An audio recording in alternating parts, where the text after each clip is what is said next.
Hey everyone, the long-awaited video is finally here. I know that you all have been asking for probably the last year to see a tour of my food storage area, my cellar, my basement, depending on where you're from. You may have different names for it, but basically the foundation under our home that holds our food. And our basement does stay at a pretty cool temperature, specifically this time of year. And so it keeps everything really, really nice. Actually, this week I was able to can up my last pumpkin that I had wintered over in the basement, and it is almost March. So I think that's really exciting that I was able to keep a pumpkin down there, and that just tells me that my temperatures are at a great spot and everything is really doing well. So you guys will be seeing me can that pumpkin probably in the next video that you see posted. So let's go ahead and head downstairs. It is dark down there.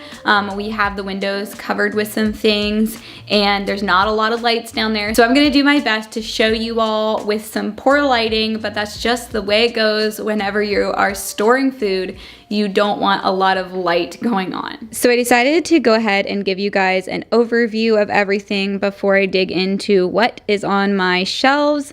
So as you come around the corner here at the bottom of the steps, you have this whole area. Our basement is kind of interestingly shaped because our house is interestingly shaped, and I really hope that the furnace kicking on isn't going to interrupt my talking here, but we will work with it. So over here is a workbench. We have a little shelf here. This is the bulk of the canning stuff. Then over here is some dry storage we have. Got little people playing hockey down here. And then another shelf here. This is another freezer. And then when I come around this way, I have a little area that I can use down here with a stove. And then here on this shelf, we have a lot of dry goods as well. So I'm gonna turn the camera around and we will dig into this. All right, I thought I would take it section by section, and I really have a very long-term mentality when it comes to canning. That's why I do things in such massive quantities. For a little background on me, my parents were both Mennonite background, and Corey's parents are Mennonite and Amish background through his family. So everybody in our families cans. Everybody has done it for generations, so I have a plethora of knowledge. I call his grandmother at times about things. I'll share a little trick here in a minute that she shared with me about something. But along with all of that knowledge is also the knowledge of how long things last. So a lot of times I'll ask my mom or my mother-in-law, like, how many years is applesauce good on this shelf? Like, how old do you let things get? That kind of thing.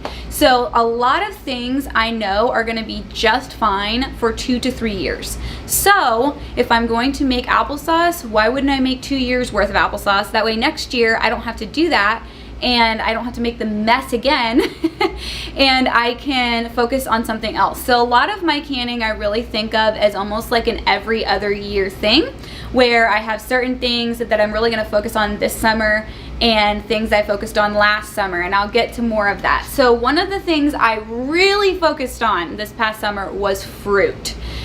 We will have some fruit to do this coming year, and you guys will get to see that through my videos.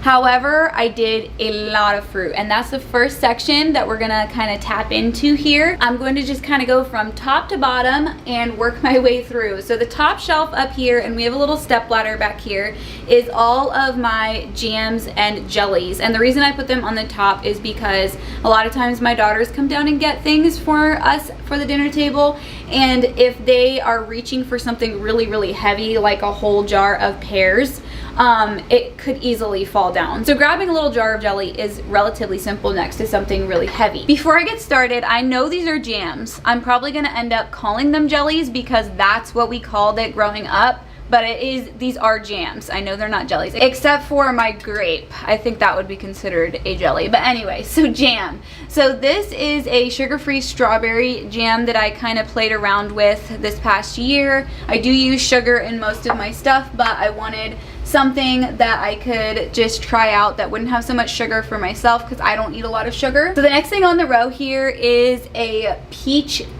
syrup that I experimented with. I kind of came up with the recipe on my own this past year. I had a bunch of extra peaches, and so I wanted to make something that we could pour over pancakes and waffles and that kind of thing. This is my grape jelly, and I actually have some grapes in the freezer, so I need to make up the rest of my grape jelly. This isn't even all of it. So that's going to be coming in a video soon. I'm going to show you all how to easily make grape jelly. Blueberry jam has been probably our favorite between that and apple butter. That we've been going through that a lot. So that might be one thing I have to do this coming year. I'm not entirely sure. And then there's strawberry jam. We don't need to do that for sure this next year. We have plenty up here. And then here is apple butter. And because of the rate that we go through apple butter, there is a chance by fall I'm probably gonna need to do some more. And what I often do is I will take my applesauce from the last year and make it into my apple butter. And we've just been blowing through it. I found a really great recipe that you actually put some apple cider into it as well. So I will have to show that to you all this fall when I'm ready to make apple butter. Moving down to the next shelf, here I have my canned berries, and I know that that's a very unusual thing. People, whenever I say that I can blueberries and strawberries, they kind of look at me like, why would you do that? So one reason is that for myself, whenever I freeze blueberries and strawberries, now we do have some frozen blueberries and strawberries, but for the most part, I can taste the freezer taste. And I know that might sound odd. You maybe really never thought about it, but I can taste that they've been frozen. And you have to thaw them out. The texture of canned blueberries and canned strawberries is exactly like thawed out frozen berries. So if you were gonna make a blueberry pie, if you were going to make a strawberry pie, or use these in lots and lots of ways, which I do, which you all have seen me use them in some things here on my channel, and I can continue to show you how we use them. But they pretty much act exactly like a thawed out berry. So I do add a little bit of sugar to these. The girls honestly will beg to just eat them like in place of candy, plain, but we usually use them in oatmeal. We use them to make anything, like you can make blueberry bread, you can use them to flavor your yogurts, and lately we've been using them in kefir because I've been making a lot of milk kefir.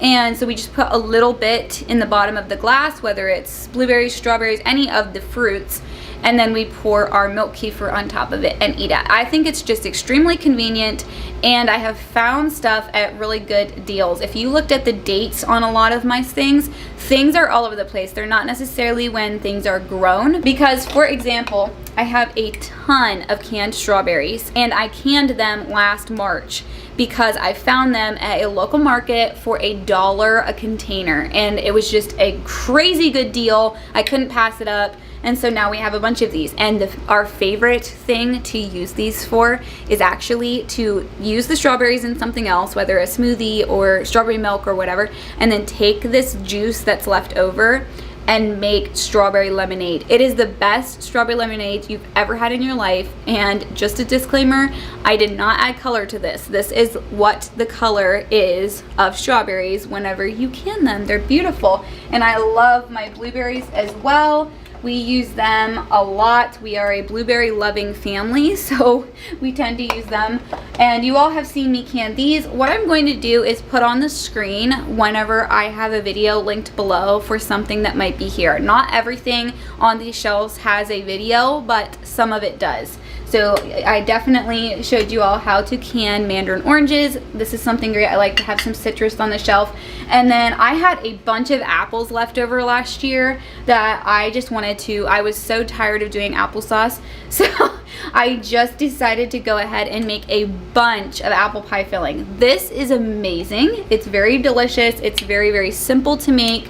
And we can use it to make apple crisp. We can use it in our oatmeal. We can use it to make apple pies. You can warm it up and put it over top of ice cream, homemade ice cream. It is delicious. And then back over here, you're not gonna be able to see it because I have it kind of hidden behind a post. I have a row of these cherries. I am hoping to can my own cherries this next summer, but Aldi gets these cherries in once in a while, and when they do, I like to grab a case of them. I don't know, I probably have 12 jars, 10 or 12 jars of these, and all they are is cherries and a little bit of sugar. And my girls, this is also like candy. It's so delicious. And you can make cherry pie with this. It has no dyes in it. A lot of cherry pie filling you buy in the store has red dye in it. So this is just a great way to get a more natural canned good on your shelf without you doing the canning. But I'm hoping this summer to do canned cherries. So I guess that's a fruit that I need to do myself and just haven't yet. All right, so we're going down one more shelf here. And so here on the end, I've got a lot of applesauce. I don't know if you guys can see it. And something I wanted to show you all, because I get so many questions of all kinds of things, is applesauce does separate sometimes. There's nothing wrong with it. All you do is open it up, stir it up a little bit, but sometimes you do end up with a little bit of the juices on the bottom, and that's perfectly normal. So next to the applesauce, we've got berry sauce, and this was kind of a concoction that I came up with out of the fact that I had a ton of frozen berries this past fall that really needed to be used up, something done with them. So I went ahead and I made applesauce, but I put berries in it, and it's basically like a flavored applesauce. The girls love this. This is one of their favorite kind of treat items, and they ask for this. I'm sure we will be through it until next fall, and I may have to turn around and do some more applesauce. I won't need more regular applesauce, I don't think, but I may need to make berry sauce because now it's a thing and it's something that they like. And next to that, I actually have a bunch of Costco peaches because this past year, before I canned all of my own peaches, I didn't have any canned peaches, and the Costco peaches don't have a whole lot in them. They just basically have peaches, water, sugar, and a little bit of citric acid, which I even use citric acid sometimes, depending on what I'm canning. So it was just a nice way to have some peaches on the shelf. Well, now we have these, and of course, my girls tend to gravitate towards something that I make versus what the store makes. So they've been eating these and not eating these. So I may need to come up with some like peach jam or something like that to use up the rest of my Costco peaches. Next to that, we have pears, and we are definitely good on pears for probably this next year and potentially the next year.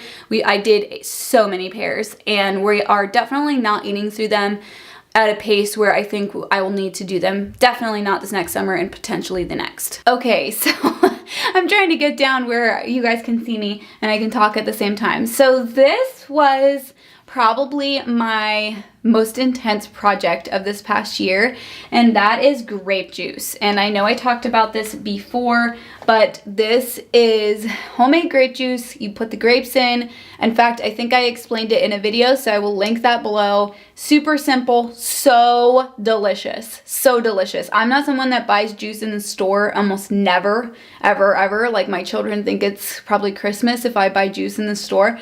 However, after doing this, I like having homemade juice is just a whole nother level. So I had made enough juice for 3 years, and the only other thing I might do this next year is if I can find white grapes, is make some white grape juice. Because there was a shortage this past year, we could not order white grapes from where I get them, so we only did the purple grapes. Next to that, down here on the shelf, I've got a product that I kind of came up with on my own, and that is some diluted apple juice. It's not actual like potent apple juice. It's just all the water that comes off my apples when I cook them. I save it all and I can it, and my girls love it. And actually, my husband also loves using it in marinades for meat. So it's a really good way to kind of give your marinade a little bit of a sweet flavor. And then next to that, down here, I've got a box with some spaghetti squash from this past year, and that was actually from our garden. I'm not doing a garden this coming year. I buy a lot of local produce and find really great sales on things like I mentioned. But I think I'm going to do a couple garden boxes right behind our house. We live in town, and so our garden this past year had to be at my parents' house, and it just was a lot. And so this next year, we're not going to do a garden, but hopefully the following year we'll be in a different house and be able to do a full-size garden. Okay, we're in the next section, and I like to call this section my veggie section, kind of. There's a lot of things in here, and I try to kind of just group things together by what they are. So up here we have baby carrots, and they are a really great beginner project because you don't have to really cut anything or do anything. You just pretty much dump the bags in the jars and go through the canning process. And then next to that, I've got green beans, and some of these are from our garden. Some of them are from a market that I was able to get green beans for $1 a box, which was great. So those kinds of deals I take advantage of and definitely preserve it so that we have it on the shelf. And then next to that is my onions and peppers, and I did show that in a video not that long ago, so I will be sure to link that below. I know I've said this before, but this is one of my favorite things to have on the shelf is onions and peppers, not only because they are amazing for just getting out for a omelet or for cheesesteaks or whatever, and your onions and peppers are already made up for you, but the broth they produce is so delicious to make rice and use in many other things. So I always save the broth, and a lot of this stuff I like to save, like the berry juices, save all of those, make them into a drink or use them in baking or some other way. It's just, you have to use it all, it's so good. And then next to that, I have some asparagus up here, and this is something I don't know if I will do again. If I do, it's kind of in small batches. It's something that we only need like 1 canner load a year, and I'm gonna talk about that and how much you figure out for each year here in a second. But they just kind of taste like green beans. That's what we all decided. And for the cost of asparagus, it's just not worth doing a ton every year. So now we're going to talk about this whole area right here, because as you can see, it's all the same thing. I think I have about 100 quart here. This is something I just did. I just stocked us up. And I was going to mention this at the beginning, but this is probably the most empty that my canning shelves will be. I know that sounds probably crazy at the amount of stuff you're seeing, but keep in mind that a lot of these things are 2 years worth of something. And so there's a lot of things missing here, like some tomato products and things like that that need to be put into the pantry this coming year. So this is something I like to do in the wintertime, and that's potatoes. And I have explained how to do them before. I will leave that linked below. So I just stocked us up. So you're probably wondering how long this will last us. So we eat fried potatoes roughly twice a week. And that's usually what I make with this. You can make a lot of things with these potatoes. You can make potato salad. You can make use them in soups. You can make them into mashed potatoes if you want to. The texture is a little not quite the same, but we've done it. We've ate it. It's been good. So if we eat about 2 jars of these a week, then that means I need about 100 quart for a year. So this is actually only 1 year's worth of potatoes for us. And I like to do it in the wintertime because it's kind of a process. It's something you have to soak the potatoes and all of that. And it's just an off-season project that I like to tackle. So this here, I would say, is about 150 pounds of potatoes.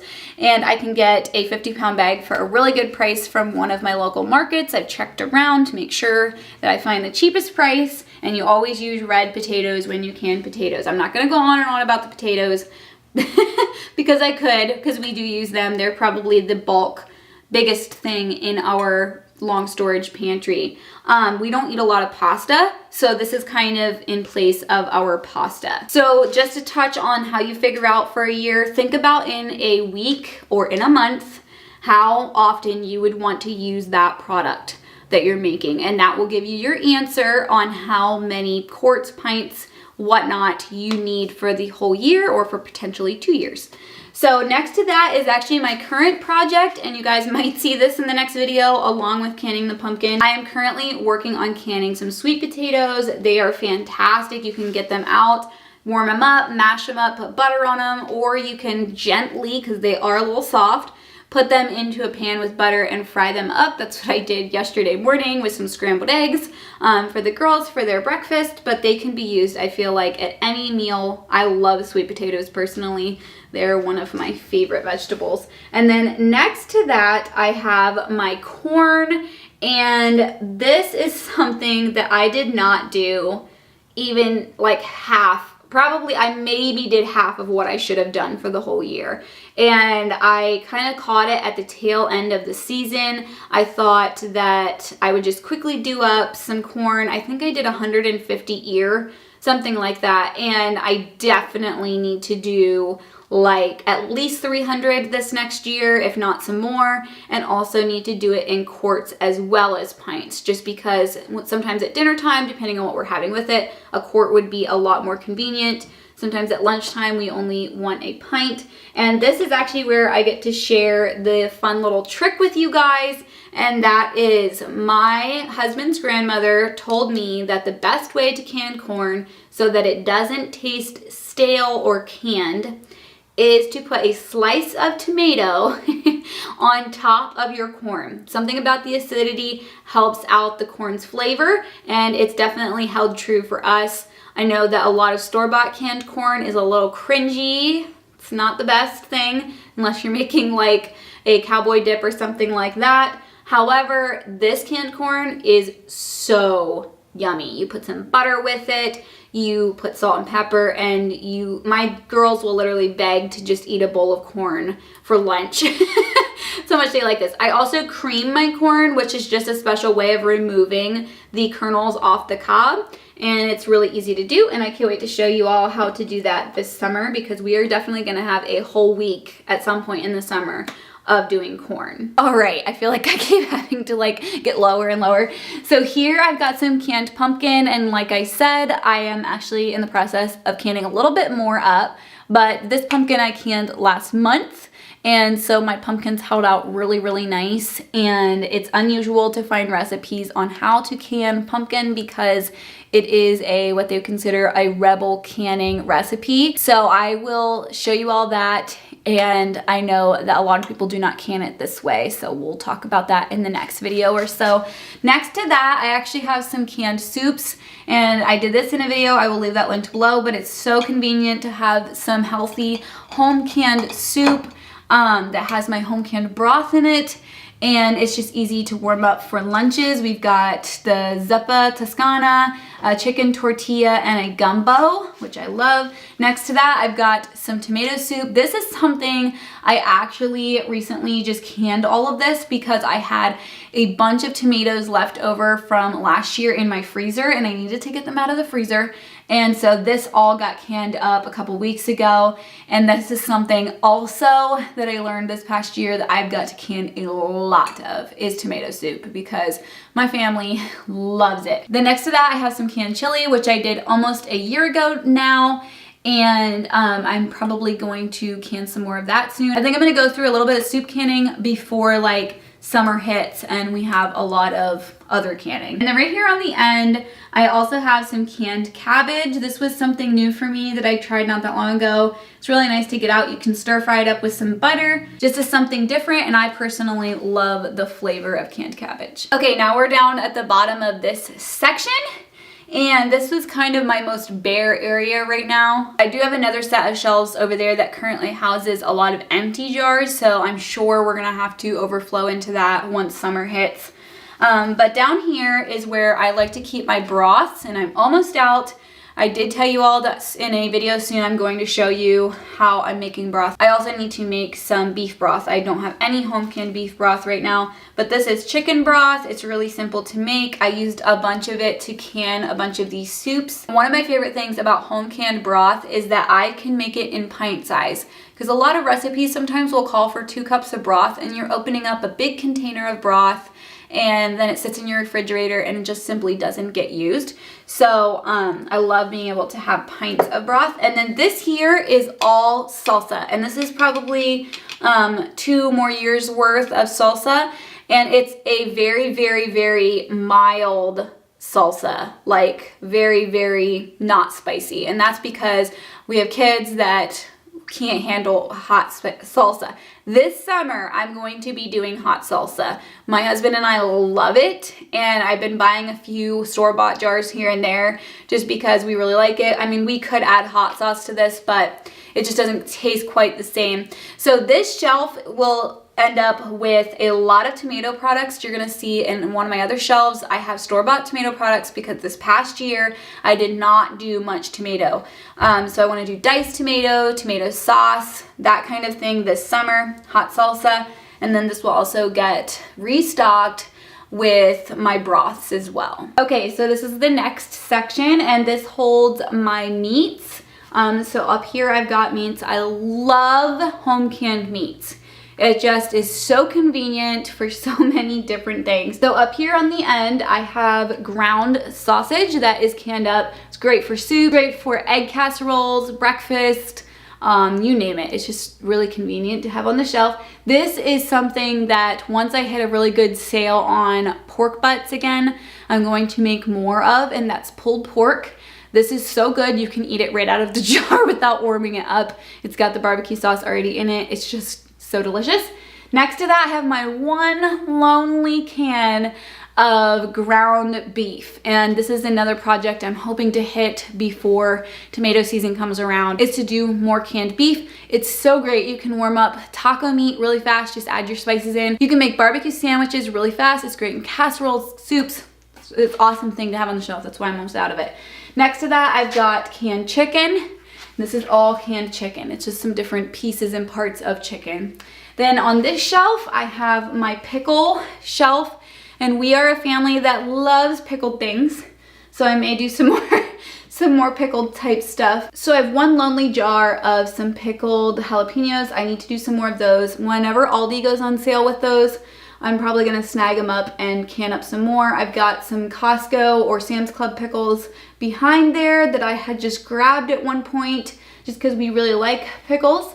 Next to that, I have my sweet pepper relish. We use this stuff constantly. We usually have a jar of sweet pepper relish and a jar of mustard relish in the refrigerator at all times because we eat burgers at least once a week, sometimes twice a week, and also make sandwiches for lunch, and those things go on sandwiches. I have some dill relish here that's from the store. I'd like to make my own dill relish this summer. I just didn't have time to do it last summer, and so I grabbed some jars just for us to have on hand at the store. And then also banana peppers. We really, really love those on salads and all kinds of things. And if I get time this summer, I'd like to do some of my own home canned of those as well. I did mention the mustard relish, and this is actually a recipe that comes from Corey's side of the family. We really, really love that. It's delicious. Next to that, I've actually got some beet juice for making pickled beet eggs.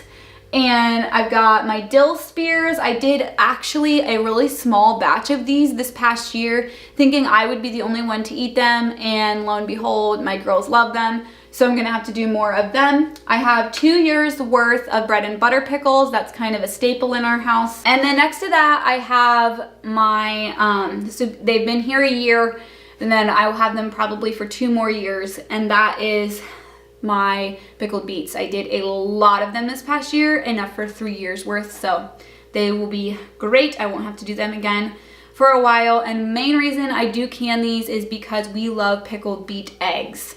And so we do eat the beets, but the eggs is the real treat and why I make these. All right, so we are coming to the tail end of this shelf, but this down here is kind of a random area. I may end up with some more pickles down here, I don't know. And that's the thing, whenever it comes to food preserving and storing and all of that stuff. It's all in such a cycle because you have things cycling out, you have things cycling in. That is why I like to work on things that I can in the wintertime, just because there's so much of it in the summer. So if you can do broths in the wintertime, meats are a great thing to do in the wintertime, especially if you can land on some really good sales. That works out well. Or if you're gonna order a whole beef, we are gonna get a few pieces and parts from my in-laws. They're in the process of ordering a beef. And so I'm going to be doing some stuff up with that probably, or putting things in the freezer. So down here is some very interesting things. I have got honey. I like to buy my honey in a 5-gallon bucket, and then I put it into jars like this that have obviously a good seal. They are not canned.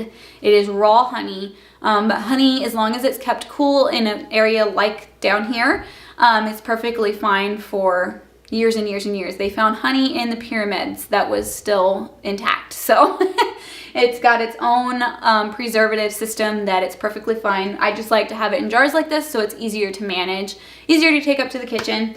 And then next to this, I have got canned butter. And I know I'm probably going to have so many comments about this, but canned butter, if done right, if it's treated like a meat basically, is great and fine. It does change its texture a bit, but you can keep it on the shelf for 5 years, which is great. So if I'm out of butter, or if we just want butter for something specific, like certain baking and whatnot, that we need a soft butter right away, I can come down here and grab it. And a pound about fits in a pint. So let me know in the comments if you guys would be interested in how I can butter. Maybe I can show that the next time I hit a good sale on butter.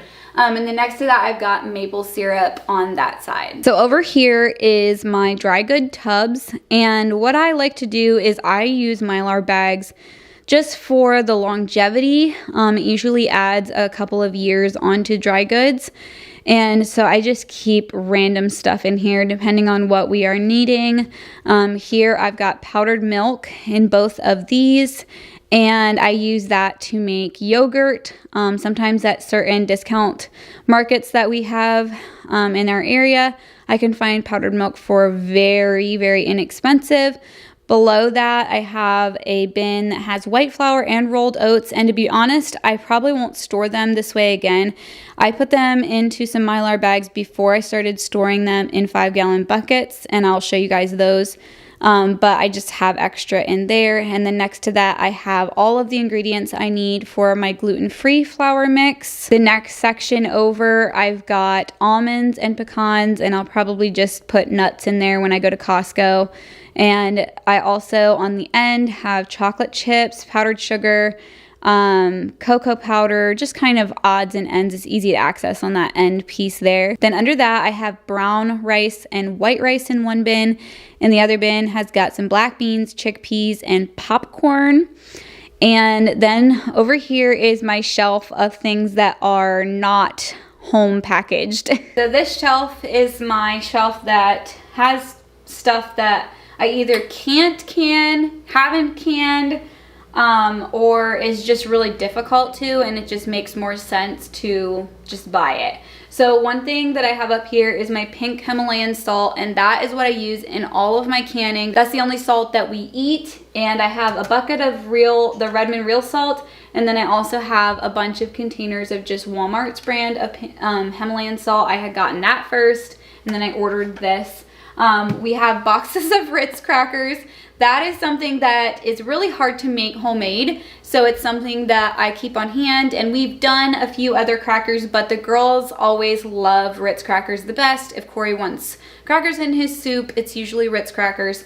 So I actually have the box that they can get to down here. These are just extras, and I get them at Costco. Then on this shelf, I've got some nut butters. I have some peanut butter flour, got macadamia nut. That's something that I don't generally buy in massive bulk, just because it does go bad, and we eat it, but not like crazy. Not like some people eat peanut butter and jelly sandwiches and things like that. So I don't buy it in huge quantities. Next to that is just some special syrups. I really love a brand called Chalk Zero. If you guys don't know what it is, look it up. It's made with great sweeteners, and their chocolates are really good, but this is just some syrups from them. Another syrup back here. Here is my store-bought beef broth because I don't have any on the shelf, so it's just sitting there. And I always keep a nice stash. If you guys missed it a few videos ago, I know some of you were commenting and saying that the pudding chocolate chip cookie recipe that I rave about, talk about, make every once in a while on camera, it needs instant pudding. And so it's something that I like to keep on hand, especially if I find it at a good price at some of the markets that I go to make chocolate chip cookies. So that's something that we have. Here is baking soda, and of course we all know that baking soda can be used for everything, and I get that at Costco. I think I got these bags at Costco, if not Walmart. I know Walmart has these bags. Down here is some canned artichokes from Costco. I've got roasted red bell pepper. That's something I want to try canning at some point, probably this summer. We use it a lot to make like paninis or melted sandwiches, is to put the roasted red bell pepper in there. I've got some canned black beans because I want to home can black beans. I just haven't gotten to it. It's one of those things that's on the back burner. I want a few on hand. This is chopped green chilies. Now, you guys always like to talk about all the things I make, and I don't always show you my flops. But this past year, I tried to can green chilies myself. Biggest mess ever. It is a huge process. You have to roast them, and they're very difficult to scrape the flesh out of. It was just, so if you have any tips and you can green chilies yourself, let me know in the comments. But so I decided, you know what? They're not that expensive. Something I can buy at the store, and we're gonna just do it that way. And I've got some canned sauerkraut here. I do want to start making my own fermented sauerkraut. Also some olives, and olives, depending on what brand they are, check them out. They can have some very odd preservatives in them, so to keep their color. This brand doesn't, but that's something to check for. We've got some lemon juice and lime juice, and that's something else that I would like to try to get done. I've done it in the past, I just don't have any now, is canned lemon juice. It's really good to make lemonade with. And got some cornstarch, baking powder, molasses. I actually am just using up the last little bit of brown sugar that I store-bought, because I realized how easy it is to just store white sugar and make my own brown sugar, and you need molasses to do that. All right, dropping down to the next section. I've got marinara sauce on the end there because, like I said, tomatoes, I didn't do a lot this past year, and then a few tomato products. We've got some graham crackers and our Ritz crackers. These are just the two crackers I mainly buy and keep on hand.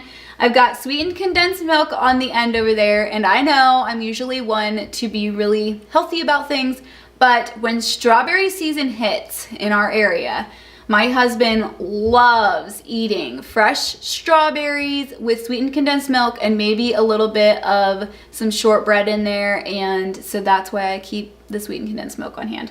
And then I've got some shelf-stable almond milk. We don't drink regular milk unless it's like kefir or yogurt. But we do, however, go through a ton of almond milk. Our whole family drinks so much almond milk. And so I saw that Costco had this shelf-stable kind for when I'm in a pinch and I can't go to the store, but we need some almond milk. So I decided to grab a case of that the last time I was there. Next to that, I have my canned coconut milk, and I use that in a lot of recipes. I really, really like that, especially when I'm making something dairy-free. It's a good alternative to heavy cream. Down on the bottom, we've got our oils. So I've got coconut oil, avocado oil, and then a few different olive oils. And the dates on those, I think, are like, I want to say 3 years from now or something like that.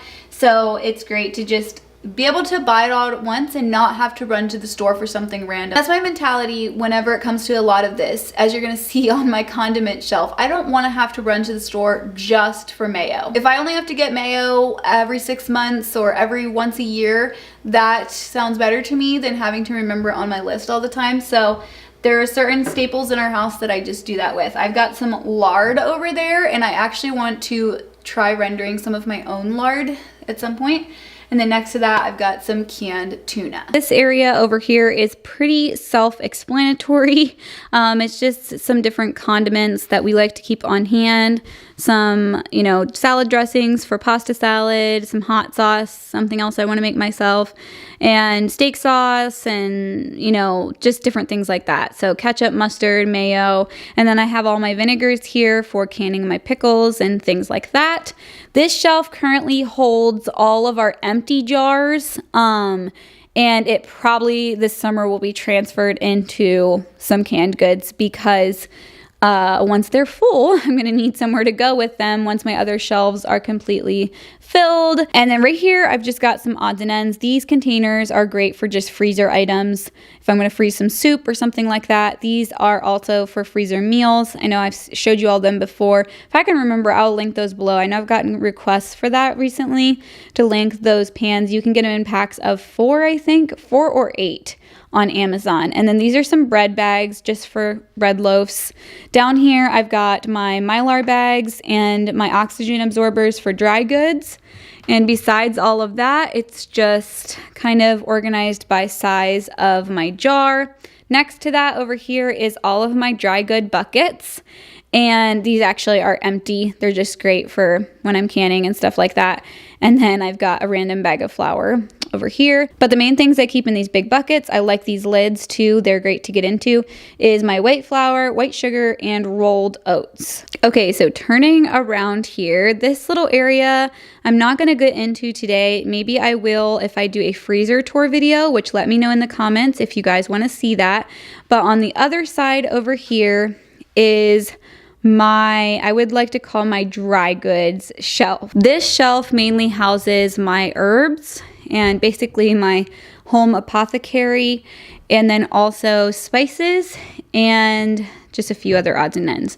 So this side here, I'm not gonna go into great detail. I may go into this a bit more if I do a freezer tour video, but this here is my herb side of my shelf. I love getting crates like this if I see them at a flea market or anything like that. These were some kind of vegetable crates, but they work great for storage. Up there is droppers and things for the tinctures that I make.